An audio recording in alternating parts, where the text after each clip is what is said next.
Chapter 42 mission complete. अब phone में points डालो। जैसे ही मैनेजर कपूर ने फ्रेमवर्क अग्रीमेंट को साइन करने की बात का सुझाव दिया, तभी राहुल थोड़ा शर्मिंदा सा लगने लगा। उसने मैनेजर कपूर से बोला, कपूर सर, क्या आप मुझे 1 या 2 हफ्ते का वक्त दे सकते हैं? मेरी कंपनी का अभी तक तो रजिस्ट्रेशन भी नहीं हुआ है। मैनेजर कपूर ने बिना किसी भाव के चेहरे से राहुल की तरफ देखा और फिर तनाव को कम करने के लिए खांसी करने की आवाज करी। फिर वो राहुल से बोला, देखो राहुल, मैं ये काम तुम्हारे लिए सिर्फ भरोसे पे कर रहा हूं। तुम मेरे साथ कोई घोटाला मत कर देना। राहुल ने थोड़ा घबराते हुए मैनेजर कपूर को समझाया, अरे सर, आप बिल्कुल मत घबराइए, ऐसा कुछ नहीं होगा। मेरा बॉस सच में एक भरोसेमंद आदमी है। ये बात सुनकर संतुष्टि में मैनेजर कपूर ने बोला, चलो अच्छा है, अभी के लिए तुम्हारे ऊपर एक एहसान मेरी तरफ से, मेरे अपने भरोसे पर। एक बार जब तुम्हारी कंपनी रजिस्टर हो जाएगी तो उसके बाद हम फ्रेमवर्क अग्रीमेंट को साइन कर लेंगे। मैनेजर कपूर की मंजूरी सुनकर राहुल ने बोला, शुक्रिया कपूर सर, आपका सच में बहुत बहुत शुक्रिया। वापस घर पर यश के फोन पर राहुल का कॉल आया। वो कॉल जूम के साथ पूरे हुए सौदे के बारे में बताने के लिए आया था। और सिर्फ यही नहीं हुआ था, यश को इस शनिवार के लिए एक प्रॉपर्टी कंपनी के साथ काम मिल गया था, बल्कि उसने एक फ्रेमवर्क अग्रीमेंट भी बनवा लिया था। यश राहुल की मेहनत और क्षमता देखकर वो बहुत खुश था। यश ने मान लिया था कि उसने जो राहुल के स्वभाव के बारे में सोचा था वो बिल्कुल सही था। राहुल भले ही शायद एक अच्छा निर्णय वाला नहीं था, लेकिन वो काम को पूरा करने में बहुत अच्छा था। अपनी खुद की एक कंपनी बनाने के शुरुआती चरण में यश को किसी और की जरूरत नहीं थी जो उसके साथ कंपनी के निर्णय ले, इसलिए यश के हिसाब से राहुल उसके लिए परफेक्ट था। चूंकि राहुल ने जूम के साथ एक सौदा तय कर लिया था, इसलिए यश अब जाकर सभी नाम लिखवाने वाले छात्रों में से उन छात्रों को चुन सकता था जो शनिवार वाली पार्ट टाइम नौकरी के लिए सही थे। फिर पूरी दोपहर के बाद यश ने 20 ऐसे छात्रों को चुना जो अपनी उम्र से थोड़े ज्यादा लगते थे। उनके अलावा उन कपल्स को भी जिन्होंने साथ में अपना नाम लिखवाया था। और रही बात उन लोगों की जिसको उसने नहीं चुना था, यश ने उनको बोला कि वो जल्द ही उनके लिए भी दूसरी पार्ट टाइम नौकरी ढूंढ लेगा, जिसमें काफी ज्यादा लोगों की जरूरत होगी और पैसे भी अच्छे खासे मिलेंगे। नौकरी के लिए आखिरी छात्र से बात कर लेने के तुरंत बाद ही यश के दिमाग में एक बीप बोल पड़ी। एडवांस रैंडम मिशन पूरा हुआ, मिलने वाले इनाम की गिनती हो रही है। जो एडवांस रैंडम मिशन था वो ब्रॉन्ज मिशन से काफी मिलता जुलता था। उसे इस मिशन के इनाम की गिनती के लिए सिस्टम की जरूरत थी। यश ने उस पर टैप करा और एक नई विंडो खुल के सामने आ गई। एडवांस रैंडम मिशन पूरा कर लिया गया है। मिशन की रेटिंग A1। पूरे 6 रैंडम पॉइंट्स इनाम में मिले हैं। ये देखकर यश ने सोचा, A1 रेटिंग? क्या ये सबसे अच्छी रेटिंग होती है क्या? यश मिशन की रेटिंग के बारे में सोचने लगा। अगर उसे सही सही याद था तो मिशन की जानकारी में वैसे लिखा तो हुआ था कि मिशन के इनाम में 1 से लेकर 6 रैंडम पॉइंट्स तक मिल सकते थे। और क्योंकि यश को मिशन पूरा होने पर 6 रैंडम पॉइंट्स मिले थे, तो क्या इसका मतलब यह था कि उसको सबसे ऊंची रेटिंग मिली थी? हालांकि बाकी दूसरे मिशंस को रेफरेंस में लिए बिना यश ये पता नहीं लगा सकता था कि उसका अंदाजा सही है या नहीं। चूंकि अब उसको कुछ रैंडम पॉइंट्स मिल गए थे, इसलिए ये उसके लिए एक अच्छा समय था कि एक पॉइंट वो अपने फोन में डाले। इसी ख्याल के साथ उसने खुद से बोला, अरे मेरे फोन, बस आ गया तेरा नंबर। यश ने अपने फोन को निकाला। असल में उसका ये फोन सेकंड हैंड था, जो कि उसने बहादुरगढ़ डिस्ट्रिक्ट से खरीदा था। जब उसका बेंगलोर यूनिवर्सिटी में एडमिशन हुआ ही था, तो यूनिवर्सिटी के घर से काफी दूर होने की वजह से उसके माँ बाप ने उसको एक फोन खरीद कर दिलाया था, ताकि वो यश से बीच बीच में बात कर सके और उनकी चिंता भी कम रहे। जब भी उनको यश की याद आती थी तो वो तुरंत उसे कॉल कर लेते थे। तब उस समय यश के माता पिता ने उसको नया फोन खरीदने के लिए जैसे तैसे 8,000 रुपए दिए थे, लेकिन उसने नया फोन नहीं खरीदा। इसकी जगह उसने एक सेकंड हैंड सैमसंग का गैलेक्सी S8 ले लिया था। उस फोन का कैमरा काफी अच्छा था, जिसमें फोटो अपने आप बहुत अच्छी आती थी। और यश उस फोन को पहली बार देखकर काफी हैरान हो गया था। हालांकि वो एक पुराना फोन था जो कुछ सालों पहले आया था। शायद इसलिए यश की एप्स की जरूरतों को पूरा करने के लिए काफी नहीं था। सिर्फ 6 महीनों तक चलने के बाद ही वो हैंग होना शुरू हो गया था, लेकिन फिर भी वो फोन उसे काफी पसंद था। उसने ख्यालों में खोए हुए अपने फोन की तरफ देखा और देखते हुए सोचा, क्या मैं सच में अपने फोन में पॉइंट्स डालने वाला हूं? क्या ये चीकू मेरे से फोन के बारे में झूठ तो नहीं बोल रहा था? यश ने चीकू की तरफ देखा, जो कि पलंग पर आराम से अपनी टांगे ऊपर करके सो रहा था, बल्कि अपने टांगे नहीं, तकिए पर बने कुत्ते की टांगे ऊपर करके। यश को अब शक होने लगा था कि क्या सच में चीकू के पास ये एबिलिटी थी कि वो बता सकता था कि किस चीज में जीवन पाने की क्षमता है या नहीं।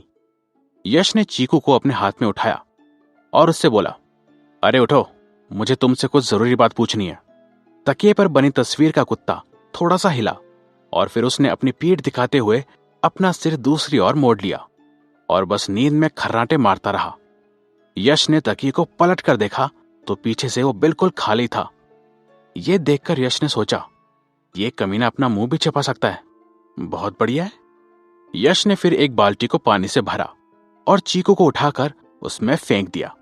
पानी में जाते ही तकिए के चारों कोने खड़े हो गए और वो लड़ाई करते हुए भौंकने लगा। उफ उफ, फिर चिल्लाते हुए उसने बोला, ये पानी कहाँ से आ गया? यश ने चीकू को पानी से निकाला और उठाकर पूछा, खुल गई नींद तुम्हारी?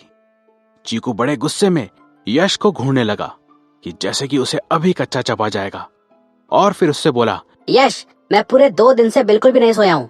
क्या तुम मुझे थोड़ा सा भी आराम करने दोगे या नहीं? यश उसे देखकर मुस्कुराते हुए बोला, अच्छा ये सही है। पहले तो तुमने मुझे पूरे 2 दिन परेशान करके मेरा जीना मुश्किल कर दिया और फिर अब तुम चैन से सोना चाहते हो। ऐसे कैसे भाई, ताकि तुम फिर से मुझे रात में परेशान कर सको? चीकू फिर से गुस्से से भरी आंखों से उसे देखने लगा। यश ने इस बात की चिंता बिल्कुल नहीं करी और उसको अपना फोन दिखाते हुए बोला, अच्छा ये बताओ, क्या सच में मेरे फोन में जीवन पाने की क्षमता है? कहीं तुम मेरे से झूठ तो नहीं बोल रहे? चीकू ने एक उबासी ली और थका हारा सा चेहरा बनाकर कहा, बेशक इसमें ये क्षमता है, मैं तुमसे झूठ क्यों बोलूंगा?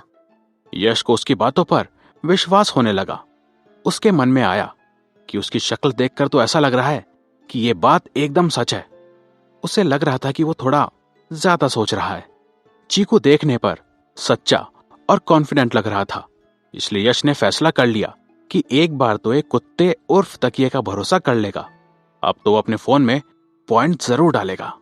उसने बाथरूम में जाकर अपने खास लकी साबुन से हाथ धोए और अपने हाथों को जितना खुशबूदार बनाया जा सकता था उतना बना लिया, ताकि सारी बुरी किस्मत खत्म हो जाए। उसने फिर सिस्टम को खोल लिया।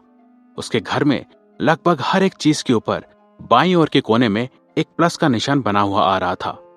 यश ने अपने फोन के ऊपर बने हुए जोड़ने के निशान पर टैप कर दिया। उसका फोन तुरंत ही चमकने लगा और एक नई विंडो उसके ऊपर आ गई, जिस पर कुछ ये लिखा हुआ था, पॉइंट्स जोड़ना नाकाम हुआ, अगली बार पॉइंट्स जोड़ने की सफलता का मौका बढ़ गया है। यश ये देखकर इतना हैरान हो गया कि उसके मुंह से शब्द नहीं निकले। उसने मन ही मन बोला, पॉइंट्स जोड़ना नाकाम हो गया? उसे कुछ समझ नहीं आया और वो सोचने लगा, क्या पॉइंट्स जोड़ना भी असफल हो सकता है? ऐसा पहले तो कभी नहीं हुआ। हर दिन सिस्टम उसे किसी न किसी नई बात के साथ एक नया सरप्राइज दे देता है। उसने पॉइंट्स जोड़ने के बीच में उनका जुड़ना नाकाम हो जाने के बारे में पहले कभी क्यों नहीं सुना था। इस बात पर तो विश्वास करना भी बहुत मुश्किल था। फिर भी पॉइंट्स को जोड़ना पूरी तरह बर्बाद नहीं हुआ था। अगली बार जोड़ने के लिए पॉइंट्स के जुड़ने की सफलता का मौका बढ़ गया था। यश ये बात जानता था। उसने सोचा, क्या मैं फोन में पॉइंट्स फिर से डाल के देखूं? यश ने चीकू की तरफ देखा, जो कि उबासी ले रहा था और वापस नींद के नशे में जा रहा था। यश ने तय कर लिया और खुद से कहा, चलो इसे अब करके ही देखते हैं, और वैसे भी मेरे पास अभी और पॉइंट्स हैं खर्च करने के लिए। ये बात दिमाग में रखते हुए यश ने एक बार फिर से सिस्टम को खोला और अपने फोन में पॉइंट जोड़ दिया। फिर दोबारा एक विंडो आ गई, पॉइंट्स जोड़ना नाकाम हुआ, अगली बार पॉइंट्स जोड़ने की सफलता का मौका बढ़ गया है। यश ने यह देखकर सोचा, एक बार फिर से। अपने पूरे 2 पॉइंट्स बर्बाद कर देने के बाद यश बेहद उदास हो गया था, जैसे उसका दिल ही बैठ गया हो। फोन में पॉइंट जोड़ने की सफलता का मौका कितना बढ़ गया था? क्या वो अपने पूरे 6 के 6 पॉइंट्स उस फोन में गंवा देगा? उदासी से भरे चेहरे के साथ यश ने चीकू को हिलाया और उसे उठाकर पूछा, क्या तुम्हें पूरा यकीन है कि इस फोन में जीवन डाला भी जा सकता है? चीकू ने एक बार अपनी नजर उस फोन के ऊपर फेरी और फिर जैसे कि उसका दिमाग एकदम से साफ हो गया हो, उसने यश की तरफ देखते हुए बोला, अरे इस बात में बिल्कुल भी शक नहीं है कि इस फोन में जीवन डाला जा सकता है। यश ने बिना किसी दया भाव के उस कुत्ते की तरफ देखकर बोला, चलो ठीक है, मैं मान लेता हूं कि तुम सच बोल रहे हो, माफ करता हूं तुम्हें। यह सुनकर चीकू का कुत्ते वाला चेहरा जाम सा हो गया, लेकिन फिर भी उसने जोर देते हुए कहा, अरे भाई, मेरे अंदर सच में ये खासियत है कि मैं ये पहचान सकता हूँ कि किस चीज के अंदर जीवन डलेगा, किस चीज में नहीं डलेगा। तुम्हारा फोन सच में एक बहुत बढ़िया चीज है, तुम्हें मुझ पर विश्वास करना चाहिए। Woof woof. यश ने बड़े ध्यान से चीकू की कही बातों के बारे में सोचा और उसे चीकू की बात में थोड़ी बहुत सच्चाई महसूस हुई। अब भले ही उसने पूरे 2 रैंडम पॉइंट्स पहले से ही लगा दिए थे और कामयाब होने का मौका 2 गुना बढ़ गया था, वो पीछे नहीं हट सकता था। उसने अपने दिल पर पत्थर रखते हुए एक बार फिर से अपना फोन उठाया और उसमें पॉइंट्स डालने लगा। पॉइंट्स डालते हुए उसने सोचा, मेरे प्यारे फोन, मैं तुमसे रिक्वेस्ट कर रहा हूं, अगर पॉइंट्स डालने के बाद भी कुछ भी अच्छा नहीं हुआ तो मेरा बहुत बड़ा नुकसान हो जाएगा।